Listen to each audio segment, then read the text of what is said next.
যোৱা মাৰ্চ মাহৰ বাজেট অধিৱেশনত বিধানসভাত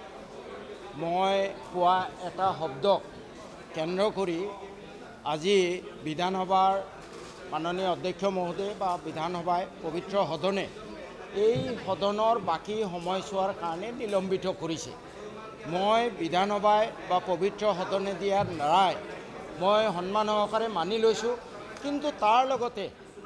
মই সদনৰ এইটো দৃষ্টিগোচৰ কৰিব খুজিছোঁ, মাননীয় অধ্যক্ষ মহোদয়ৰ দৃষ্টিগোচৰ কৰিব খুজিছোঁ যে বিগত সময়ছোৱাত আমাৰ উপাধ্যক্ষ নুমল মমেন ডাঙৰীয়াৰ পক্ষপাতিত্বমূলক আচৰণ আৰু অতি অশালীন মাননীয় সদস্যসকলৰ প্ৰতি কৰা অতি অশালীন ব্যৱহাৰৰ কথাটো তেওঁলোকে বিচাৰৰ অধীন কৰিব লাগে আৰু এই সদনৰ গৰিমা বজাই ৰখাৰ কাৰণে